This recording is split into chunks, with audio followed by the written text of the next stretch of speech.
مرسی T V, پیغام رحمت۔ شیخ محترم، اس کے بعد کا جو ہمارا سوال ہے وہ عید کی نماز کو لے کر ہے کہ عید الاضحیٰ کی نماز کا طریقہ کیا ہے؟ الجواب بعون الوہاب، 10ویں تاریخ کو جو کام ہمیں اور آپ کو کرنا ہے، 10ویں ذوالحجہ کو سب سے پہلے کام یہ کرنا ہے کہ عید کی نماز ادا کرنی ہے، اس کے بعد قربانی کرنی ہے۔ تو عید کی نماز کی تیاری کیسے کریں گے؟ غسل کرنا ہے، خوشبو لگانا ہے، اچھے کپڑے پہننے ہیں۔ نافع بیان کرتے ہیں کہ عبداللہ بن عمر رضی اللہ تعالیٰ عنہ عید الفطر کے دن عیدگاہ جانے سے پہلے غسل کیا کرتے تھے۔ موطا امام مالک، حدیث نمبر 422۔ پھر اسی طریقے سے کہ اگر عید اور بقرعید جمعہ کے دن پڑ جائے تو کیا کریں گے؟ تو عید اور بقرعید اگر جمعہ کے دن پڑ جائے تو اگر ہم نے عید بقرعید پڑھ لی ہے تو جمعہ پڑھنے میں اختیار ہے، ہم چاہے تو جمعہ کی نماز پڑھیں چاہے تو نہ پڑھیں، لیکن نبی صلی اللہ علیہ وسلم نے کیا فرمایا کہ ہم تو پڑھیں گے۔ تو امام کے لیے ہے کہ وہ پڑھے، کیونکہ وہ پڑھائیں گے بھی، تو وہ پڑھ لیا کریں۔ سنن ابن ماجہ کتاب و اقامت الصلاۃ، حدیث نمبر 1311۔ عبداللہ بن عباس رضی اللہ تعالیٰ عنہ کہتے ہیں کہ نبی صلی اللہ علیہ وسلم نے فرمایا، اجتمع عیدان فی یومکم ھذا فمن شاء اجزاہ من الجمعہ وانا مجمعون ان شاء اللہ، کہ نبی صلی اللہ علیہ وسلم فرمایا دیکھو آج تمہارے درمیان 2 عید جمع ہو گئی ہے، یعنی ایک جمعہ کے دن عید ہے اور عید کا دن تو ہے ہی، تو جو چاہے جمعہ نہ پڑھے کیونکہ عید کی نماز پڑھ لیا، بقرعید کی پڑھ لیا، ہاں تو وہ اس کے بدلے ظہر کی نماز پڑھے، کیونکہ لیکن نبی صلی اللہ علیہ وسلم نے فرمایا کہ میں تو جمعہ پڑھوں گا، کیونکہ نبی صلی اللہ علیہ وسلم امام ہے اور جو لوگ پڑھنا چاہیں تو ان کے لیے پڑھانے والا کون ہوگا۔ اس سے یہ پتہ چلا کہ بقرعید کے دن غسل کرنی ہے، بہترین کپڑے پہننا ہے، خوشبو لگانا ہے، اور اگر عید بقرعید کا دن جمعہ کا دن آ گیا تو عید بقرعید پڑھ لی ہے تو جمعہ نہ پڑھنے میں اختیار ہے، لیکن ظہر کی نماز پڑھنی ہے۔ ایک چیز اور، عید الاضحیٰ کے دن، بقرعید کے دن آنے کے بعد کھانا ہے، عید الاضحیٰ کی نماز پڑھنے کے بعد کھانا ہے۔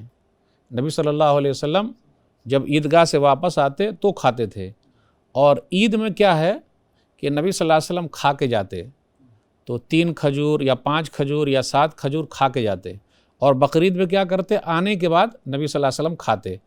سنن ترمذی کتاب العیدین، حدیث نمبر 542۔ کان النبی صلی اللہ علیہ وسلم لا یخرج یوم الفطر حتی یطعم ولا یطعم یوم الاضحیٰ حتی یصلی، کہ نبی صلی اللہ علیہ وسلم جب عید کی نماز پڑھنے جاتے تو کچھ کھا کے جاتے، اور بقرعید کے دن کیا کرتے؟ جب نماز پڑھ کے آ جاتے تو کھاتے۔ لیکن کھانے کا بھی کیا مسئلہ ہے؟ نبی صلی اللہ علیہ وسلم قربانی کے گوشت میں سے کھاتے، اگر مل جائے تو ٹھیک، نہیں تو کوئی بات نہیں۔ فَيَأْكُلَ مِنْ أُضْحِيَّتِهِ، مسند احمد کی روایت ہے، حدیث نمبر 22984، کہ نبی صلی اللہ علیہ وسلم اپنے قربانی کے جانور میں سے کھاتے۔ اب اس کا مطلب یہ نہیں کہ لوگ بھوکے رہیں، پورا دن گزر جائے نہ ملے تو، ایسا نہیں، بس اوقات تاخیر ہو جاتی ہے، بسا اوقات ہو جاتا، دوسرے دن بھی ہو جاتی قربانی، کبھی کبھی تیسرے دن بھی چلے جاتی، تو کیا وہ بھوکا ہی رہے گا؟ ایسا نہیں، یہ پہلے دن کے لیے۔ کچھ لوگ کیا بولتے ہیں کہ آدھے دن اگر رہیں گے تو روزہ ہو گیا، آدھے دن کا روزہ نہیں ہوتا، سحری کہاں کھائیں کہ روزہ ہو جائے گا، اور روزہ پورے دن کا ہوتا ہے۔ لیکن یہ سب چیزیں مشہور ہے لوگوں میں۔ عید کے دن روزہ بھی نہیں ہے، عید کے دن روزہ بھی نہیں رکھنا ہے، عید بقرعید میں روزہ کیسے ہو جائے گا؟ روزہ نہیں رکھنا ہے، تو اس لیے وہ کنسیپٹ نہیں ہونا چاہیے۔ اب عیدگاہ میں نماز ادا کرنی ہے، عیدگاہ آتے جاتے راستے کو بدلی کر دینا۔ حدیث کے اندر آیا، صحیح بخاری کتاب العیدین، حدیث نمبر 986، جابر رضی اللہ تعالیٰ عنہ کہتے، کان النبی صلی اللہ علیہ وسلم اذا کان یوم عید خالف الطریق، نبی صلی اللہ علیہ وسلم جب عیدگاہ جاتے تو راستہ بدل لیتے، آتے دوسرے راستے سے، جاتے دوسرے راستے سے، ایک راستے سے جاتے تھے، دوسرے راستے سے آتے تھے۔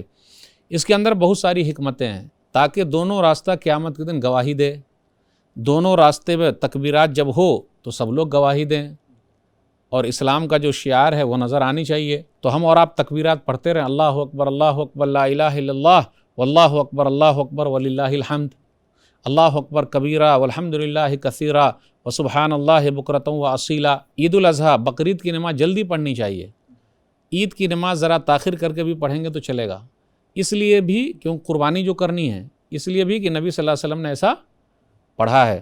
سنن ابی داؤد کتاب الصلاۃ، حدیث نمبر 1135۔ عبداللہ بن بسر رضی اللہ تعالیٰ عنہ لوگوں کے ساتھ عید الفطر یا عید الاضحیٰ کے لیے تشریف لائے تو امام کے تاخیر کر دینے کو انہوں نے ناپسند فرمایا۔ فَأَنْكَرَ ابطاء الامام، اور کہا ہم تو اس وقت فارغ ہو چکے ہوتے تھے، اس وقت تو ضحیٰ نماز اشراق کا وقت ہو چکا ہے۔ تو اسے یہ پتہ چلا سورج جیسے ہی ڈوبے 10 منٹ کے بعد 15 منٹ کے بعد فوراً بقرعید کی نماز پڑھ لیں، کیونکہ اس کے بعد قربانی جو کرنی ہے عیدگاہ میں عورتوں کو بھی لے جانا ہے عید بقرعید میں۔ صحیح بخاری کتاب العیدین حدیث نمبر 980۔ ام عطیہ رضی اللہ تعالی عنہ نے نبی صلی اللہ علیہ وسلم سے پوچھا خواتین عیدگاہ جائیں لیکن ان کے پاس دوپٹے نہ ہو تو کیا کریں؟ تو نبی صلی اللہ علیہ وسلم نے فرمایا لِتُلْبِسْهَا صَاحِبَتُهَا مِنْ جِلْبَابِهَا وَلْيَشْهَدْنَ الْخَيْرَ وَدَعْوَةَ الْمُؤْمِنِينَ، کہ چاہیے کہ وہ اپنی سہیلی سے دوپٹہ پھاڑ کے لے لے، سہیلی کو چاہیے کہ اپنا دوپٹہ پھاڑ کے آدھا ان کو دے دے اور وہ خیر کے کاموں میں حاضر رہیں اور مومنوں کی دعاؤں میں شامل رہیں۔ اب اس سے کیا پتہ چلا پہلے کی خواتین کیسی تھی، ان کے پاس پورے دوپٹے بھی نہیں ہوتے تھے لیکن اللہ والی، شکر ادا کرنے والی، اور آج دیکھ لیجئے پوری الماری بھری ہوئی ہے پھر بھی بولتے کپڑے ہی نہیں ہیں۔ کبھی بولیے چلیے کون سا کپڑا پہنوں جبکہ پوری الماری بھری ہوئی ہے، تو ناشکری کی حد ہے۔ پہلے بھی خواتین کیسی تھی اللہ والی، دوپٹے پھاڑ کے دیتی تھی، آج کوئی پھٹا ہوا پہن لے تو گڑبڑ ہو جائے گا، فوراً بھاگ جائے گی۔ تو مسئلہ یہ ہے، یہاں تک کہ جو حائضہ عورتیں ہیں، کنواری عورتیں ہیں، وہ بھی عیدگاہ حاضر ہوں۔ اسی حدیث کے اندر آیا نبی صلی اللہ علیہ وسلم نے فرمایا لِيَخْرُجْ الْعَوَاتِقُ ذَوَاتُ الْخُدُورِ وَالْحُيَّزِ وَيَعْتَزِلُ الْحُيَّزَ الْمُصَلَّى وَلْيَشْهَدْنَ الْخَيْرَ وَدَعْوَةَ الْمُؤْمِنِينَ، کہ حائضہ عورتیں بھی جائیں لیکن نماز نہیں پڑھے گی بلکہ وہ مومنوں کی دعاؤں میں شامل رہے گی۔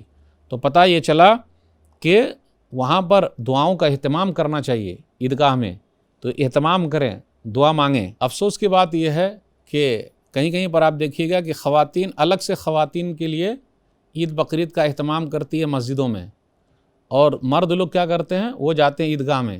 یہ صحیح نہیں ہے۔ لوگ کیا بولتے ہیں ارے عیدگاہ میں جگہ ہی نہیں ہے۔ ارے بھائی جگہ نہیں ہے تو پریشانی آپ کی ہے، ہر چیز کے لیے جگہ ہے اور عیدگاہ میں جگہ نہیں ہے۔ جگہ لمبی کیجئے تاکہ خواتین کو بھی لایا جائے۔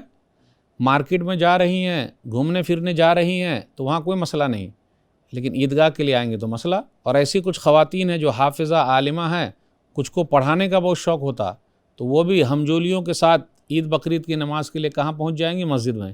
جبکہ سنت کیا ہے؟ ام عطیہ رضی اللہ تعالیٰ عنہ دوسری عورتوں کیا کرتی تھی؟ سب کو گھر سے نکال کے لے جاتی تھی۔ تو کچھ خواتین ایسی ہونی چاہیے جو لیڈیز کو عیدگاہ لے جائیں۔